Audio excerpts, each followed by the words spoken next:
हरियाणा विधानसभा चुनाव में कांग्रेस आखिर आम आदमी पार्टी के साथ गठबंधन क्यों करना चाहती है? इसके पीछे क्या कारण है? इससे कांग्रेस को फायदा होगा या नुकसान? यही समझेंगे इस वीडियो के जरिए, इसलिए वीडियो को अंत तक देखिएगा। और न्यूज़ 18 इंडिया के यूट्यूब चैनल को अगर अभी तक आपने सब्सक्राइब नहीं किया है तो सबसे पहले हमारे चैनल को सब्सक्राइब जरूर कर लें।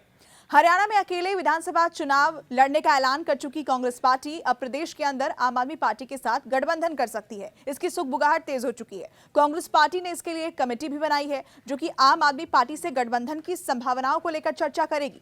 अहम बात यह है कि हरियाणा के पूर्व सीएम और कांग्रेस नेता भूपेंद्र सिंह हुड्डा और कुमारी शैलजा ने प्रदेश में अकेले विधानसभा चुनाव लड़ने की बात कही थी, लेकिन अब गठबंधन को लेकर आम आदमी पार्टी के साथ मीटिंग का दौर चल रहा है।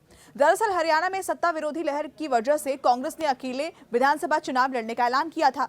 इससे पहले कांग्रेस और आम आदमी पार्टी का लोकसभा चुनाव में चंडीगढ़ और हरियाणा में गठबंधन हुआ था।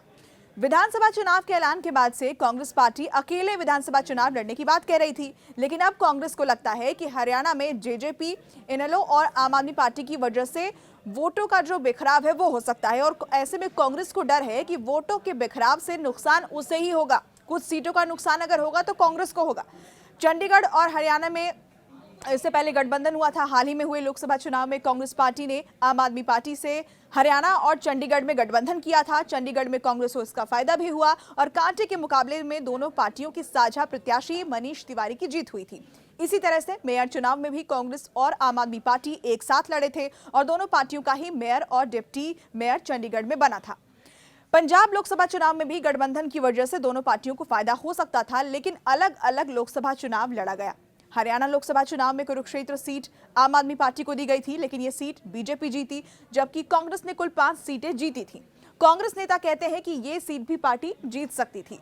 अब आपको बता दें कि इस गठबंधन की सुगबुगाहट के बीच कमेटी का गठन किया गया है। आम आदमी पार्टी और समाजवादी पार्टी से हरियाणा में गठबंधन को लेकर बातचीत के लिए कांग्रेस ने एक समिति बनाई है। स्क्रीनिंग कमेटी के चेयरमैन अजय माकन, हरियाणा कांग्रेस के प्रभारी दीपक बावरिया और भूपेंद्र सिंह हुड्डा सदस्य और संगठन महासचिव केसी वेणुगोपाल इसे सुपरवाइज करेंगे।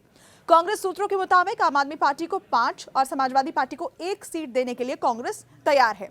कांग्रेस की आम आदमी पार्टी और समाजवादी पार्टी के बीच औपचारिक बातचीत की शुरुआत भी हो चुकी है। हरियाणा कांग्रेस के अध्यक्ष दीपक बावरिया गठबंधन को लेकर ये कहते हैं कि गठबंधन पर चर्चा चल रही है और बातचीत का सिलसिला जारी है। उधर हरियाणा में आम आदमी पार्टी के प्रदेश अध्यक्ष हैं सुशील गुप्ता। उनका कहना है कि शीर्ष नेताओं के साथ गठबंधन को लेकर बातचीत चल रही है। अब ये समझना जरूरी है कि गठबंधन हुआ तो किसे फायदा होगा, कांग्रेस को, आम आदमी पार्टी को। हरियाणा में यदि कांग्रेस और आम आदमी पार्टी का गठबंधन होता है तो कुछ हद तक दोनों ही पार्टियों को फायदा ही मिलेगा। कांग्रेस 5 सीटें आम आदमी पार्टी को देना चाहती है ताकि नॉन जाट वोट भी कांग्रेस को मिल सके। वहीं आम आदमी पार्टी 10 सीटों की मांग रख रही है, लेकिन अगर उसका एक भी प्रत्याशी जीत हासिल करता है तो आम आदमी पार्टी के लिए फायदे का सौदा होगा और हरियाणा में उसकी एंट्री भी हो जाएगी। इसके अलावा अगर पार्टी कोई भी सीट जीतती भी नहीं है तो गठबंधन में चुनाव लड़ने में उसका वोट शेयर बढ़ जाएगा, जिसका उसे सियासी तौर पर लाभ मिलेगा।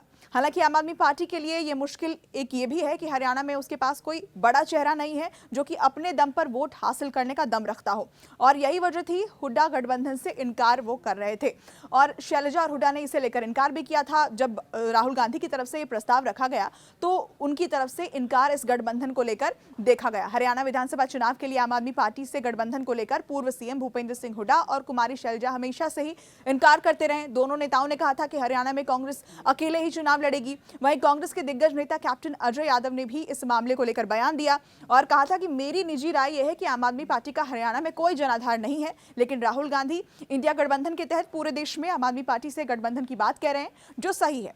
आपको बता दें कि 2019 के चुनाव में आम आदमी पार्टी ने 46 सीटों पर चुनाव लड़ा था, लेकिन सभी सीटों पर उसकी जमानत जो है वो जब्त हो गई थी। हालांकि इस बार आम आदमी पार्टी की तरफ से कोशिशें बहुत की गई हैं, तैयारी पूरी दिखाई गई है, इसलिए वो मजबूती के साथ यहां पर नेगोशिएशन के मूड में दिखाई दे रही है। 10 सीटों की मांग आम आदमी पार्टी की तरफ से की गई है। फिलहाल औपचारिक तौर पर बातचीत की शुरुआत हो चुकी है, कमेटी का गठन किया गया है। आखिरी फैसला क्या होगा इसके लिए हमें थोड़ा इंतजार और करना होगा। यह खबर आपको कैसी लगी कमेंट सेक्शन के जरिए हमें लिखकर जरूर बताएं। ऐसी ही बाकी खबरों के लिए बने रहें न्यूज़ 18 इंडिया के साथ।